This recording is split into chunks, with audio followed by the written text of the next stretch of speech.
Welcome back to Between the Lines.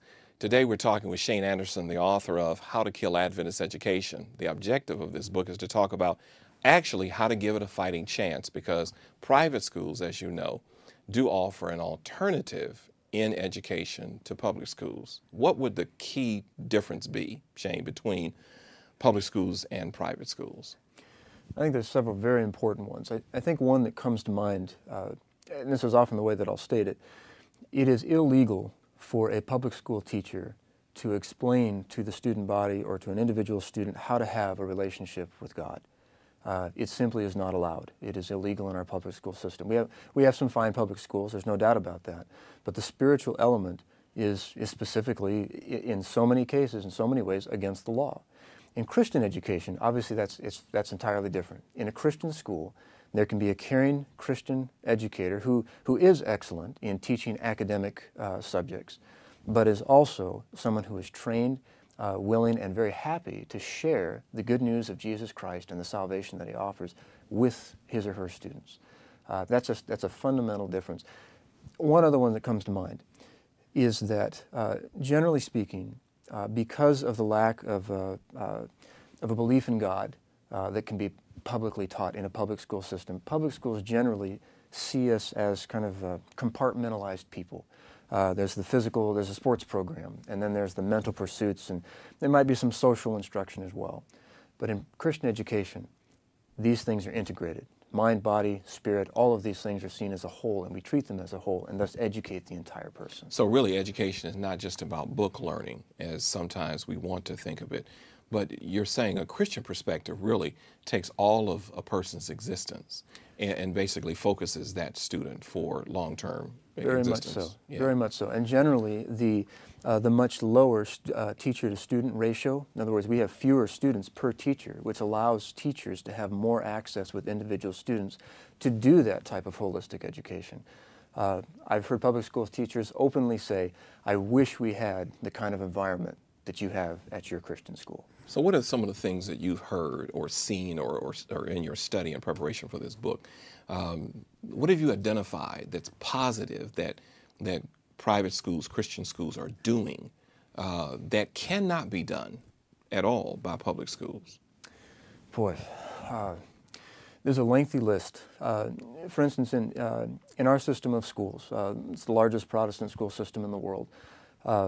Generally speaking, I think it's about 80% of our schools have 3 or 4 teachers or less. So we're talking about relatively small schools. That type of smaller environment enables us to have the best of both worlds. We can take things from excellent larger education programs, extension programs, things over the internet, the web. For instance, in my location, I live in the Shenandoah Valley in Virginia. We're about 2 hours from the downtown D.C. area. At our school there, we have about 80 students. We can take them on field trips to the nation's capital. I mean, this is one of the finest cities in the world as far as influence in that is concerned. But we also live in the country. They come home from that field trip, and the birds are singing, the air is clear. It's a place where they can go outside, they can do their sports program and social programs in an environment that's free from the hustle and bustle of the city. So the environmental pressures and challenges that people face in an urban setting are very different. But you're also at what's called an academy, which is the high school years. Yeah. What is that like? Well, we are fortunate, and probably, as a pastor, I can safely say it's an unusual situation. Most pastors do not have the opportunity to have anywhere near as many kids as we have on our campus. We have a ton of them, about 275 of our active people are under 18 years old. It's a fantastic environment. There's energy, there's excitement, and we try to channel that. We try to channel it for the purposes of God. It's a place where kids can come, develop a character, become an upstanding member of society who knows Jesus Christ, who is a force for positive good in the world, and they're right there on our campus. They're a tremendous asset. It's just an exciting place to be. So what are some of the challenges that you see that are even at your school?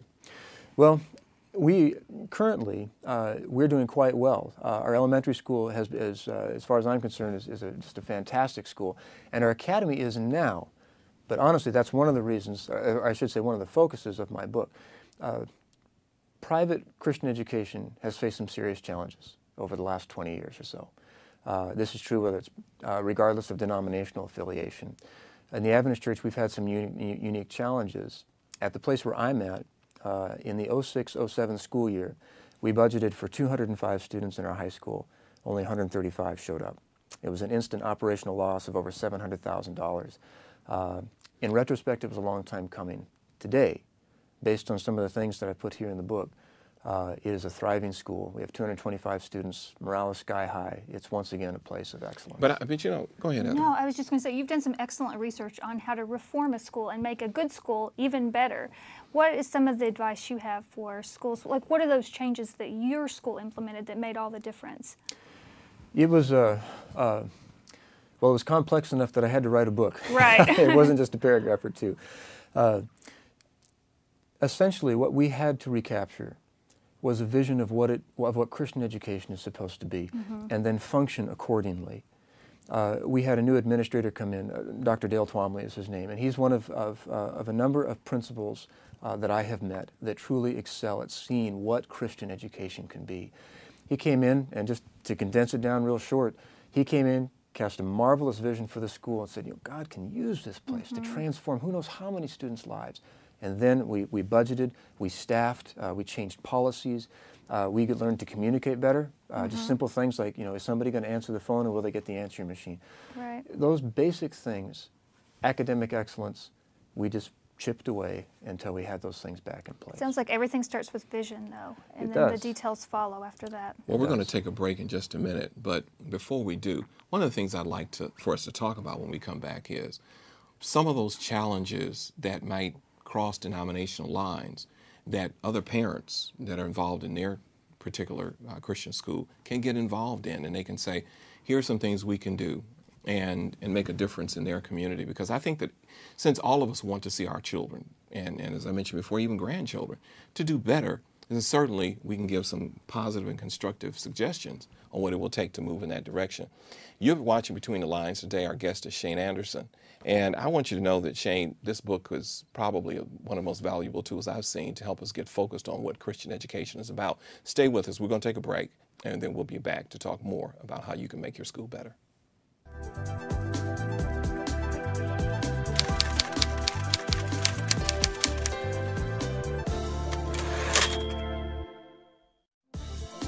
For more information about any of the books presented today on Between the Lines, visit your local Adventist Book Center or go online at www.adventistbookcenter.com.